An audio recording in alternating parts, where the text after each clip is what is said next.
All right. Okay, so You season 2. I watched it maybe a week and a half, 2 weeks ago, and I have to say that did I like it? Yes, I liked it. Did I love it? No. Season 1 I feel was better. Here's the thing. You is set up more like how do I say this? You know how the a limited series. That's what it's set up like. Like I don't feel like it was originally set to be, season upon season upon season. I think if they gave us a good 8 episodes, season 1, they could have ended it and left us, still happy. But anyway, season 2 premiered, and we it picked up where it left off. Joe is fleeing from Candace because she found him, and he feels like she's gonna snitch on him, which I mean he deserves it. He's a murderer. But here's the thing I love about You. It tells a story from the point of view of the murderer, the insane person. So it humanizes him, and it humanizes him and it's actually very humorous, and it makes us kind of understand kind of where he's coming from, why he kills these people, or it makes us sympathize with him a little bit. But then you have to remember this man like is a stalker and a murderer, and he literally like murdered everybody in season 1.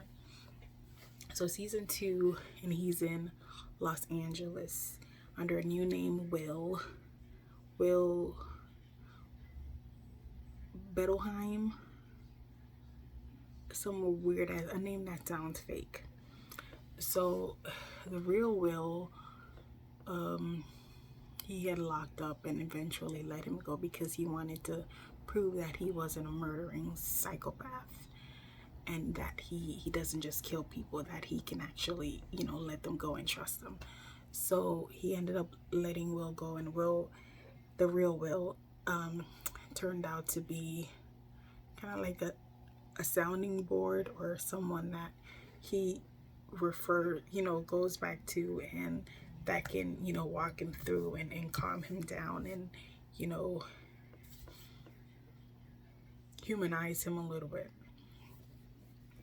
So he's running from Candace. So he starts dating this girl, and surprisingly, her name is Love, which I guess her parents are hippies because the brother's name is 40, like the number 40. So starts dating her. I've I felt there was something off about her from the beginning, because when they first meet, it was her that made the introduction while he was creepily, stalking her. So you could tell there was something off about her from the beginning. And I recognized her because her face was familiar. I didn't realize who it was, but then I realized it was the girl from damn, I know the movie. I forgot it. It was another Netflix series with a haunted house where everybody dies in it, and they come back as ghosts in that house. It was her. But anywho, I don't even really much know how to break this down.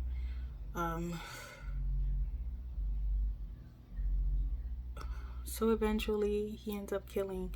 Well, did he kill anybody this season? He didn't kill anybody this season, which surprisingly, he let the original Will go. He had locked up the neighbor girl because, no, he did kill somebody. He killed the rapist guy, which he deserved it. But here's where the twist came up. I know I'm kind of jumping all over the place because there's not a real way to break it down. I'm not really trying to break it down. I'm just trying to give my opinion on it and what happened and whatnot. But anywho, now where the hell was I? Yeah, so the neighbor girl, he started sleeping with the neighbor girl because him and Love broke up because she found out that he was not who he said he was. So the neighbor girl is like a blogger, and she like outs people. So she breaks into his apartment, finds this key to his little locker or whatever, and finds a little glass enclosure. So he follows her, of course, and locks her in. After one drunk night of 40 slipping him all kind of hallucinogenics, the next morning he finds her dead. And he's like, well, damn, did I kill this girl? So he's on a journey of trying to figure out what was happening the night before and if he actually killed her. And eventually it came out that Love killed her, which I knew that was gonna happen, because Candace found the dead girl and called, and no, he and locked Joe in there with the dead girl. Called Love to come down and see what. Instead of calling the police, called Love and to come down there. Once Love walked in, I knew it was her that killed the neighbor girl, because how did I know? I don't know. It's just, you get a feeling like, okay, you watch enough TV, you watch enough movies, you know how the plot, progresses in certain situations. The fact that she walked in and she was just like, it was like unfazed, even though she was like, oh my God, tell me you didn't. She was really unfazed. And then she runs out and Candace follows her. Like, again, instead of calling the police because there's a freaking murderer locked in there, she chases her and then she slashes Candace's throat and come back and explain that she killed the neighbor girl because, she was about to out her. Fast forward. He was about to kill Love, but then she says, I'm pregnant. Blah, blah, blah.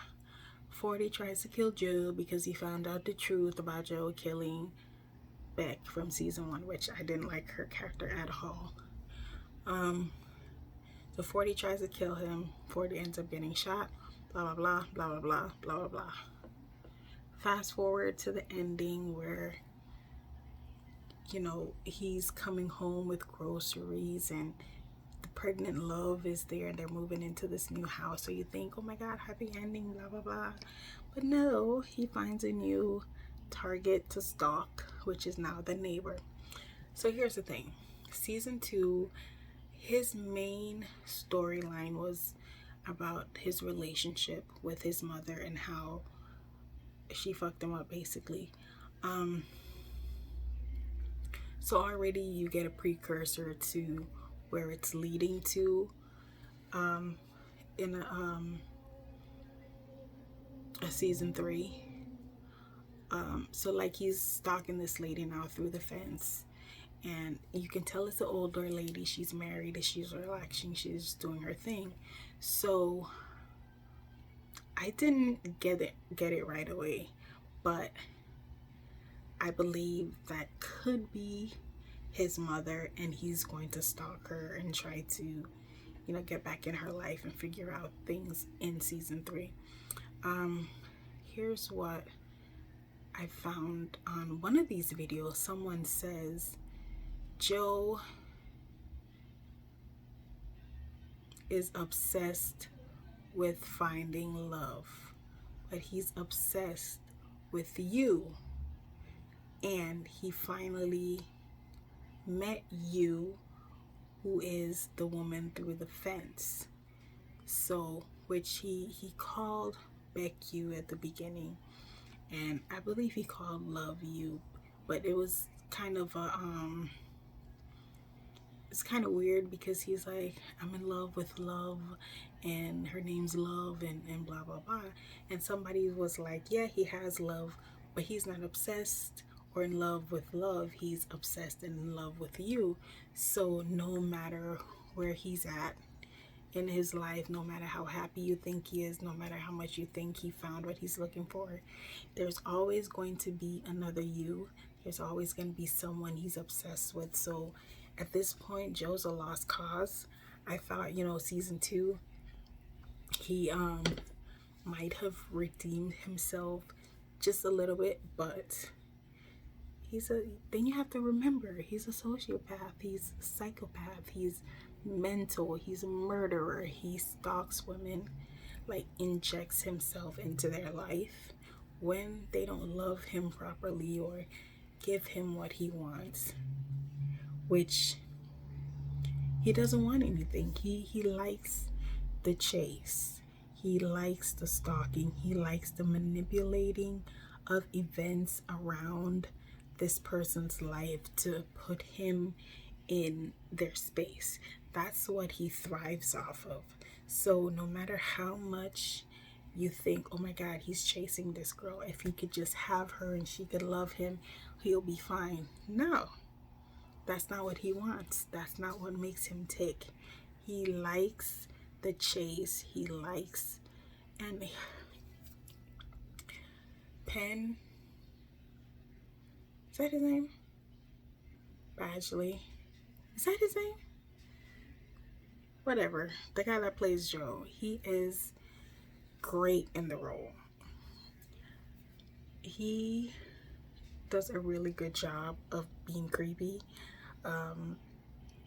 He does a really good job of, and I like season 1 better because he was more sloppy in season 1, and he always was at the brink of being caught. He even got freaking beat up and his face was all swollen, and you know, so season 1 was, I like that one a lot better. This one, he was just too, even though he was still manipulative and, you know, twisting everything in his favor, he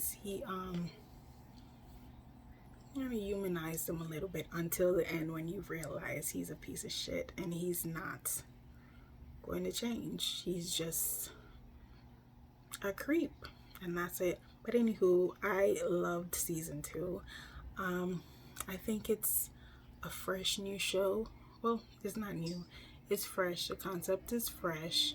It, like I said, it puts us in his, he tells the story from his point of view, so it's not like a me looking in. It's like first person him and not second person him, so it humanizes him just a tad bit and gives us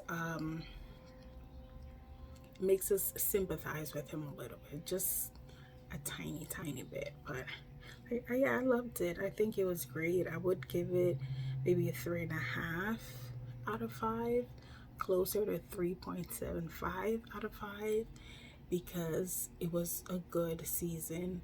The twist at the end was amazing. Like, you didn't see it until it was literally right about to happen. So I really liked it, and I didn't realize that he was going to continue to be the freaky stalker. So that was another twist that I really liked too. So yeah, definitely recommend it. Definitely check it out. Like, if you're already invested, it's not gonna disappoint. If you're new to the show, definitely check it out. Start season 1 and then just go right on. And yeah, that's it for my review on You. I'm waiting for season 3 patiently. Not in a rush. It wasn't like oh my God, I have to have another episode. No, it was just okay, that happened, it was good. But yeah, that's it.